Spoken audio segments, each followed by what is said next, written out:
Hello, good morning, good afternoon. Thank you, everyone, for joining us here today. We're going to take a look at how customers can maximize Business Central with Copilot. We've had a lot of customers asking for more information around Copilot, and it's a hot topic, and we're excited to dive in today.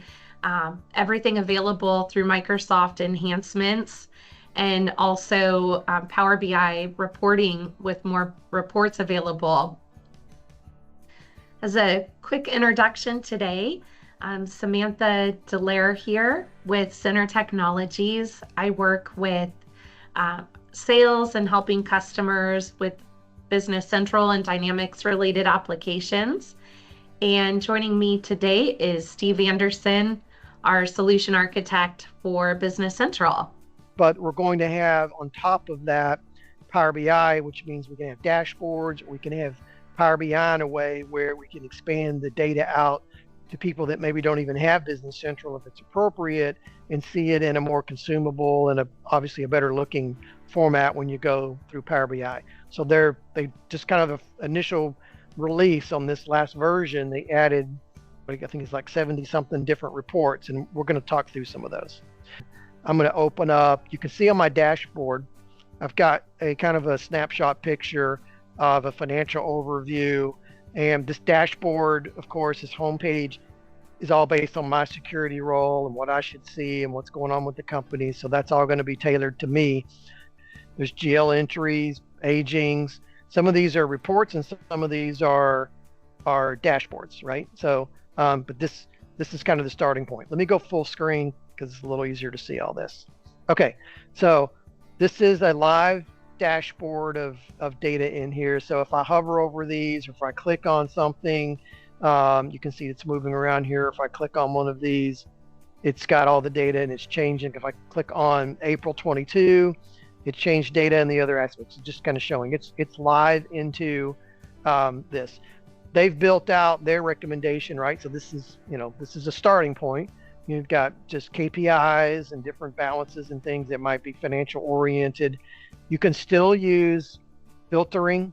So to the extent that any of you are doing any Power BI reports like this now, or even if it's the same concept, even if you did this on your own in Excel and you built in slicers in Excel where you could do filtering, same concept. That includes Power BI Pro. So it might be a Power BI Pro standalone that's like attached to your Microsoft 365 license, or it might be one of the levels of Microsoft 365 licensing that already includes that. But that's sort of your prerequisite of being able to see these and use them does require a Power BI Pro license for each user. And they're fairly inexpensive, but just know that that's a prerequisite. But once those apps are loaded, and then they're here available, then this is me doing this as an individual user, right? I can go in and select the ones I want to work with.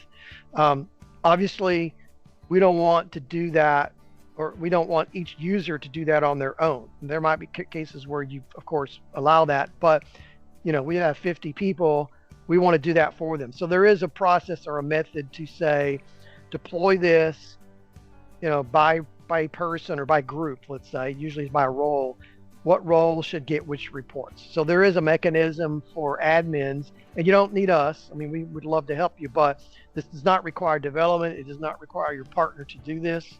You can do this on your own if you're the Business Central admin, which is go in and select, from permissions in Power BI and permissions in Business Central, who should have what apps, or what groups and what roles should have what apps.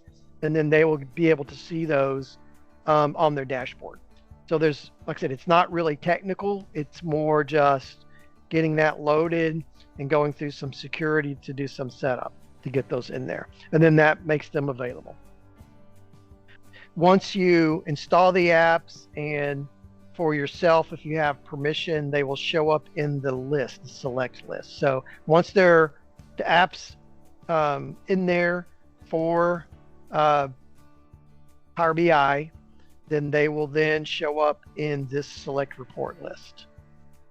That assumes that if you're the one setting up, for example, you'll see them. Other people won't see them until you give them permission. But once you've loaded those into Power BI, you will see them here. There's a couple of setup items that we do in BC for this, but effectively, once they're in Power BI, they're in this list, and then it's a matter of which ones do I turn on or off. They'll be in the list, but I'm unchecking them now, right? So this means they're not going to be visible to me. It's not deleting them from anything. It's just a visibility to myself.